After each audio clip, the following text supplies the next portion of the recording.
Hello, welcome to my third case study. The first word that we have is enculturation, and that is just gaining knowledge about um, the common standards and the customs of the culture that you're being raised in. For example, we have just going to school and being raised in an American culture will give you certain experiences that guide you for expected behavior throughout the rest of your education. So you're being taught about your school culture and your school environment. And then we have acculturation, and that is just gaining knowledge about a foreign culture, a culture that's different to you that you're not exposed to. So this is seen in the story where Doug was in Professor Peter's library and he was reading about the collection from other gay and LGBTQ authors and looking at their literature. He was, being exposed to that culture, which at that time was still pretty new to him because he was, just now kind of discovering himself better and understanding his sexuality and being gay. So as he was learning about the gay culture, he was going through the process of acculturation.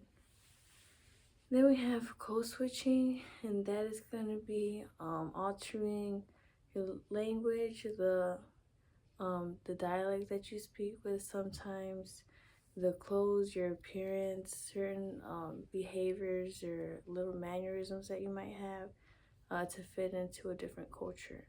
So for example, when you go to church on Sunday, you dress a particular church attire, which is different from your everyday dress that you would wear. And then you're going to talk a little bit more respectful, I would think. And the way that you behave might be a little bit more, like I said, respectful or attentive because you're in a church setting versus you in every day where you might be acting different and more relaxed, and maybe you're not dressed as modestly. You're changing between two cultures, maybe like your friendship culture and then the culture that surrounds the church. Okay, then we have an outgroup, and the outgroup is just a small population in the culture that you might not necessarily relate to. So for example, on page 3 where we have Doug that said he realized that he would be a gay male in a predominantly heterosexual world. And so in this case, we acknowledge that the world is predominantly heterosexual, which would make that the in group, and then members of the gay population would be considered the out group because they're the minority and the smaller population in this culture. Then we have an individualistic culture. And individualistic culture is any culture that places importance on personal achievements and success. They put a lot of importance on just the achievements that one person can achieve versus the collective working together towards a goal. So for example, we see this in the United States, how parents kind of force their kids to be competitive. Not forced, but I should say it's encouraged for them to do well in school and receive awards. And even our school system is very much based on rewards and punishment. We focus on making sure that everybody is outperforming one another and all the students are competing for the best spot, whether it be as an athlete or an academic spot. Then we have high context culture, and this culture just stresses importance on the relationship that you have with one another and building up a bond with them. in order to keep peace in the group. So for example, we see this in like a Mexican culture. I don't know if you've seen the show Narcos, but in that show, whenever you see the Mexican men meeting, a lot of the times before they get to talking about business, they share a drink together, they offer each other a meal, and they talk about each other's family, and they just kind of build that rapport with each other before they get to making negotiations. And so that's just what the high context culture does. They place a little bit more value on all aspects of a person's life, not just very much black and white, down to the business. And then we have gender identity, and that's just going to be your own individual perception of being either male, female, or in some cases both, or neither. So I'm going to use myself as a personal example. I was born a female, and I also identify as a female, and I carry out what would be girly or female characteristics.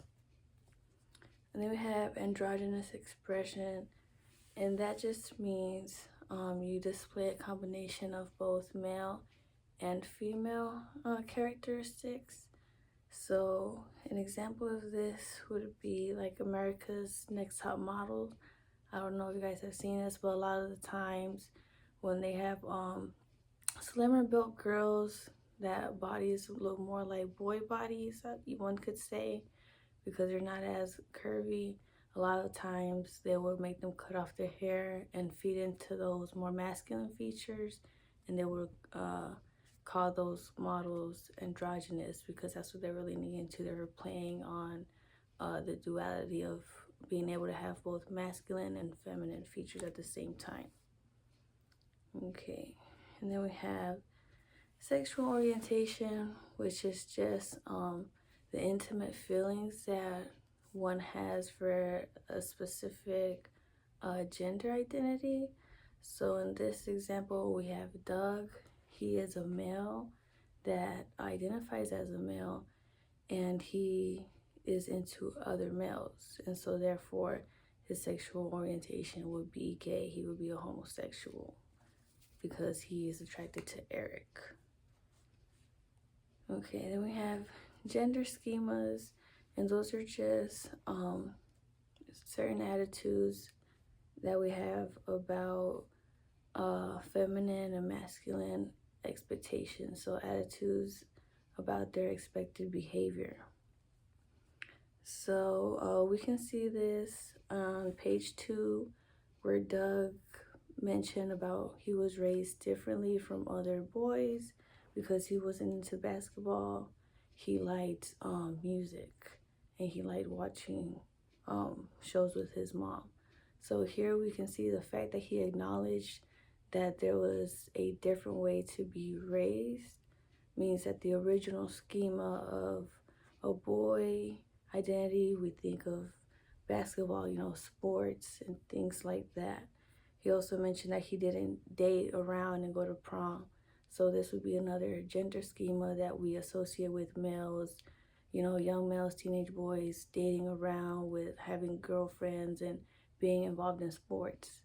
That would be the typical gender schema for males. But here we see that Doug recognizes that he did not necessarily identify with that gender schema that we have in our society. Then we have dichotomous thinking, and that is just having a very black and white view of situations and scenarios.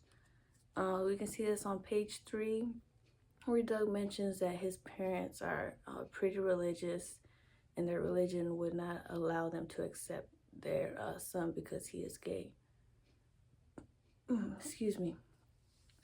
So we can see that the religion is influencing their thinking to think very matter of fact, black and white. When it comes to homosexuality, according to the religion, it is wrong and it is correct to be heterosexual.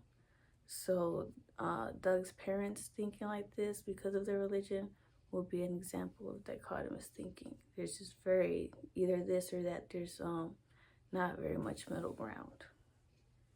Then we have ethnocentrism, and that is just believing that your culture is more significant, better, essentially, than other cultures.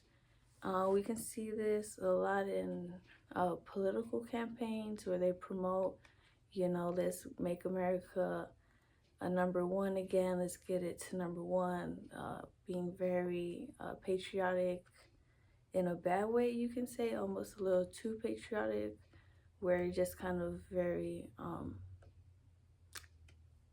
you could say, ignorant to other, or closed-minded to other cultures because you view them through the expectations of your own culture. And if other cultures don't meet your expectations, then you think less of them because you think your culture is superior.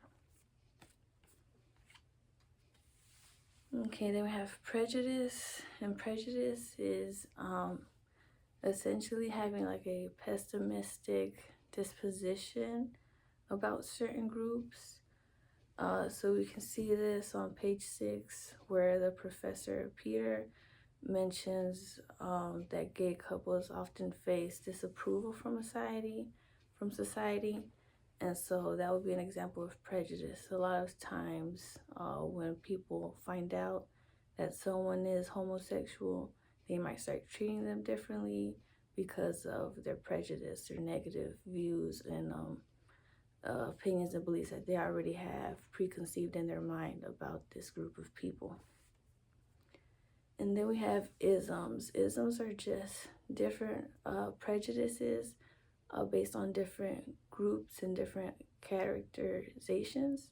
So for example, you can have ageism, which is based on age, classism, which is based on the economic status of somebody, racism, which is based on the race of the individual. Pretty much whatever category you can think of to judge for, there is an ism that matches to it, and these are all just prejudices that are pretty common in society. Then we have unconscious bias, and that is pretty much having a skewed view about situations without being aware of it. So, for example, Doug himself mentioned that he was worried about being gay, and he thought that being gay was something that he had to hide. So he himself has an unconscious bias. He already thinks of being gay as being negative without even purposely trying to think as negative. He just subconsciously thinks that because of his previous experiences. For example, his parents were religious, so we can assume that he was also raised in a religious household, and these religious beliefs could have subconsciously influenced him to also think that being gay is bad, which is why he felt like it was something that he had to hide from his parents, and which is why he was worried about coming out to them. Okay, and then we have inclusion, which is just encouraging diversity and making sure that people of different backgrounds are being welcomed and integrated into the environment, no matter what it is. And inclusion is usually promoted in workplaces or in schools. One example that comes to mind is, I don't know if you've seen the movie Mean Girls, but there is a girl that she joins a high school and she gets invited to join the Mathletes Club, and the president of the Mathletes encourages her to join because he says that they could get funding for jackets. So inclusion usually is promoted in programs throughout school because the program at first was all boys, but if they diversified it with the girls, then they would be promoting inclusion and would qualify for the grants for new jackets. Then we have phone snubbing.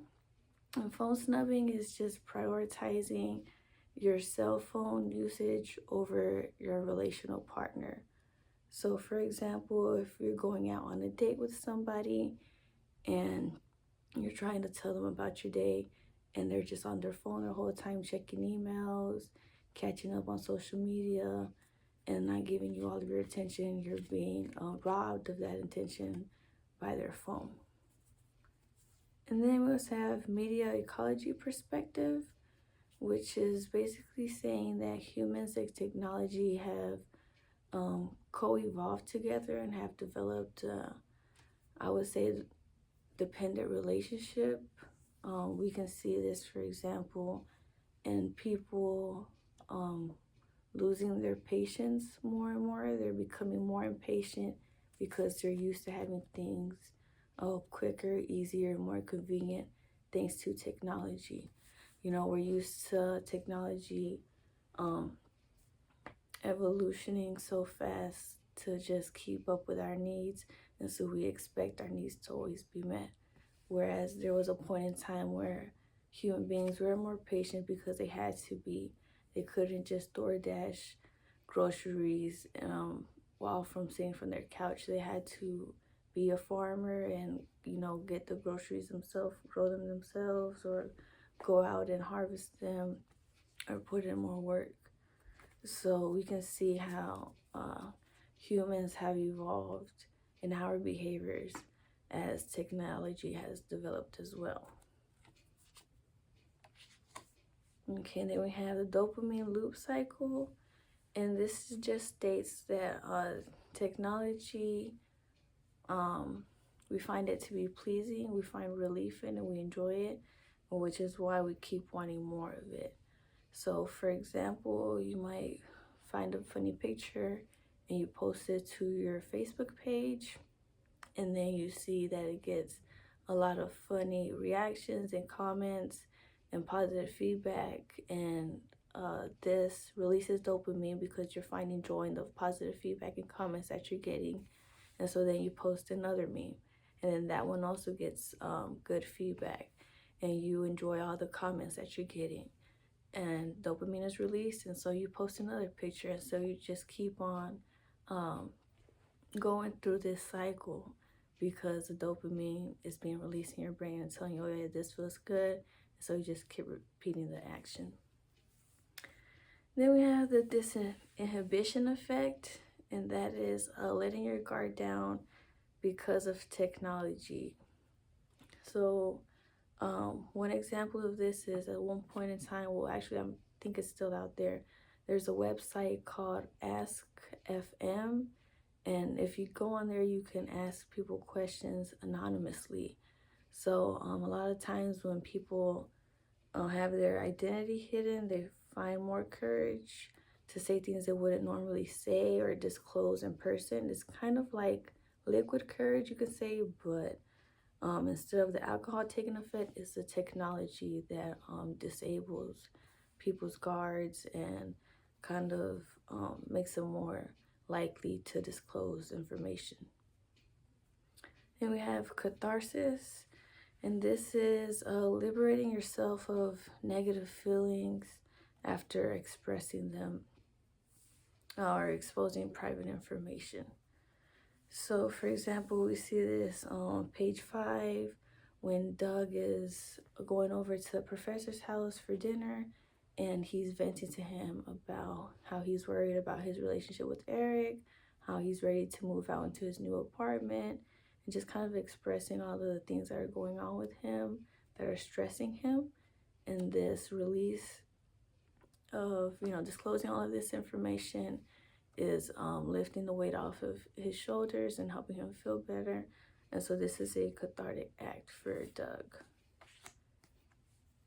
And then we have flaming. Flaming is when an argument leads to a back and forth exchange of rude or mean comments.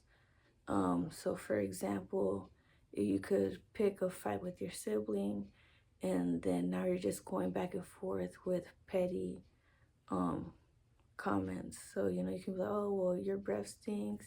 And then they're going to say, you know, oh, well, your mom. And then you're going to say, you know, whatever comeback you can have. And you just kind of go back and forth You might start talking about each other's appearances and things like that. That would be flaming. Then we have ghosting, and that's cutting off communication without any explanation at all. So, for example, maybe you're texting a guy, and then you find out that that guy is your a close friend of yours ex or something like that. So you decide to remove all communication with him because you're not going to entertain him because that's your friend's ex.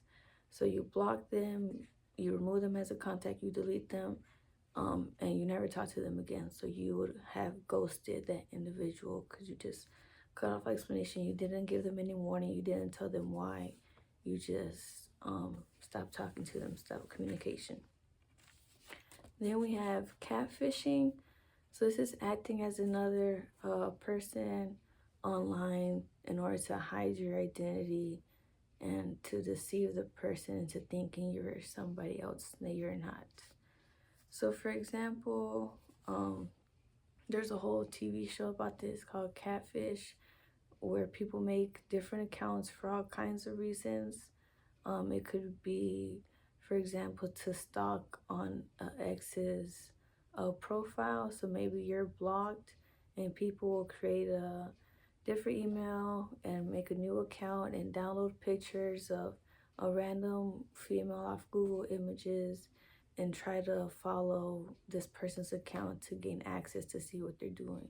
That would be catfishing because you're pretending to be somebody else online. You're creating a false identity. Okay, we have post-cyber disclosure panic. So this is just a response you can have to revealing too much information online that you think might have a negative effect on somebody or on your own self.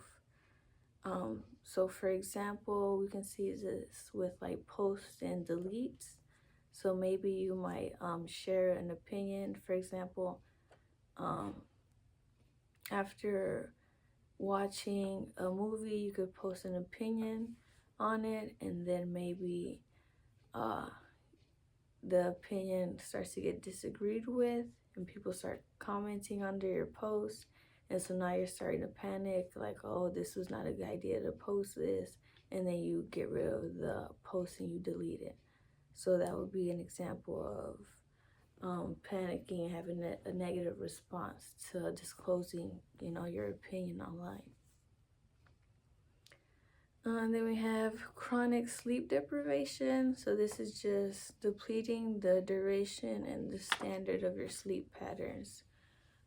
So for example, I'm pretty sure everyone can think of a time too when they were younger and they would, stay up on the video games on their Switch, playing the game all night. You're staying up with the technology, and as a result of staying up every day at 4 a.m. during the summer, when it's time for you to go back to school, it's difficult for you to go to bed on time and be well rested for school in the morning because you have been deprived of your sleep cycle. You were not getting the rest that you needed. You were just up being dependent on the technology. Okay, so those are my terms for case study number 3, and thank you for watching.